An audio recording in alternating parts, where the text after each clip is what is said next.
In this and the next few videos, I want to start to talk about classification problems where the variable y that you want to predict is discrete valued. We'll develop an algorithm called logistic regression, which is one of the most popular and most widely used learning algorithms today. Here are some examples of classification problems. Earlier we talked about email spam classification as an example of a classification problem. Another example would be classifying online transactions. So if you have a website that sells stuff and if you want to know if a particular transaction is fraudulent or not, whether someone has, is using a stolen credit card or has stolen the user's password, that's another classification problem. And earlier we also talked about the example of classifying tumors as cancerous, malignant, or as benign tumors.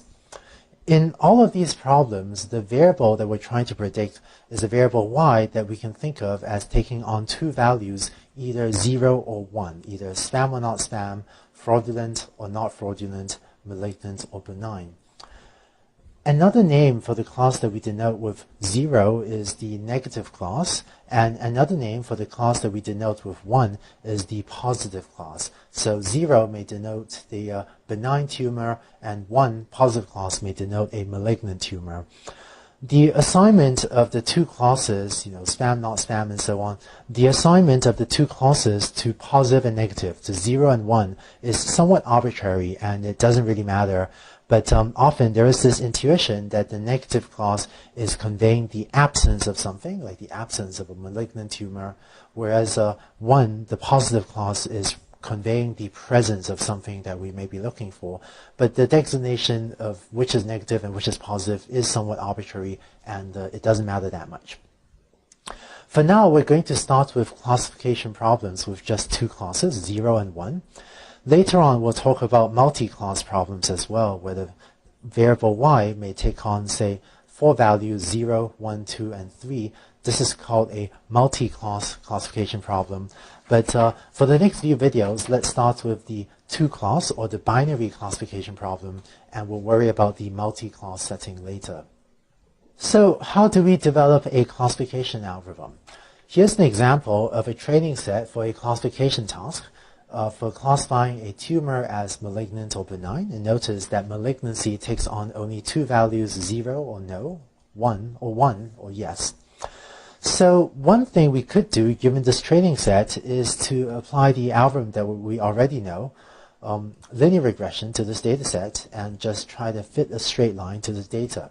So if you take this training set and fit a straight line to it, maybe you get a hypothesis that looks like that. Right, so that's my hypothesis, h of x equals theta transpose x. If you want to make predictions, one thing you could try doing is then threshold the classifier output at 0.5, that is at the vertical axis value 0.5.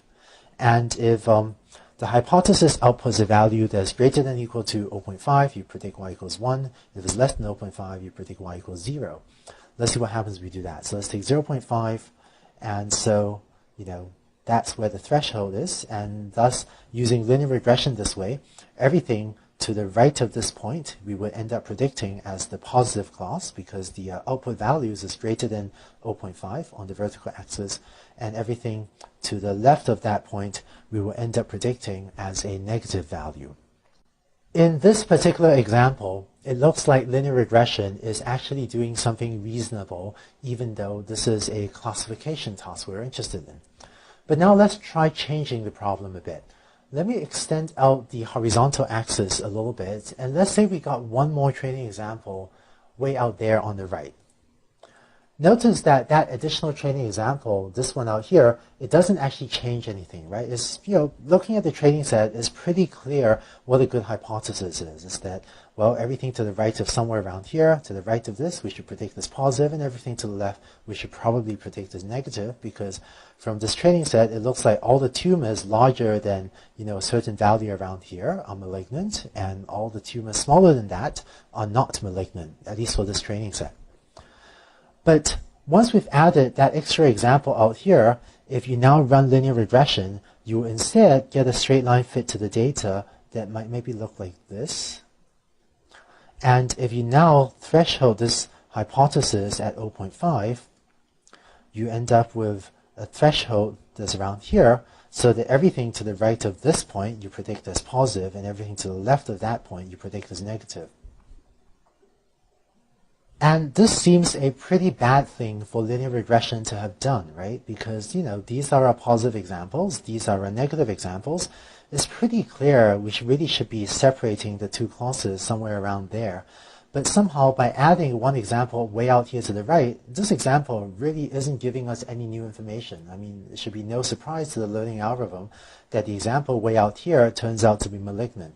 But somehow, adding that example out there caused linear regression to change its straight line fit to the data from this magenta line out here to this blue line over here, and caused it to give us a worse hypothesis. So applying linear regression to a classification problem usually isn't, or often isn't, a great idea. In the first instance, in the first example, before I added this extra training example, previously, linear regression was just getting lucky, and it got us a hypothesis that, worked well for that particular example. But usually, applying linear regression to a data set, you might get lucky, but often it isn't a good idea. So I wouldn't use linear regression for classification problems. Here's one other funny thing about what would happen if we were to use linear regression for a classification problem.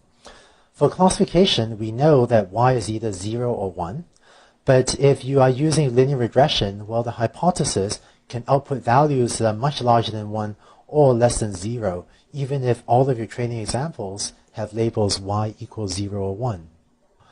And it seems kind of strange that even though we know that the labels should be 0 or 1, it seems kind of strange if the algorithm can output values much larger than 1 or much smaller than 0. So what we'll do in the next few videos is develop an algorithm called logistic regression, which has the property that the output, the predictions of logistic regression, are always between 0 and 1 and doesn't become bigger than 1 or become less than 0.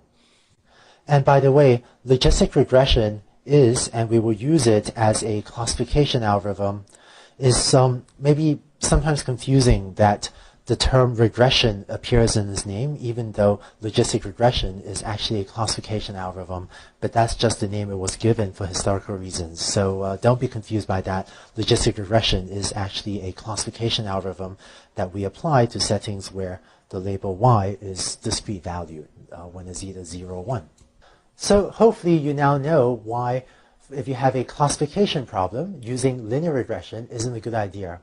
In the next video, we'll start working out the details of the logistic regression algorithm.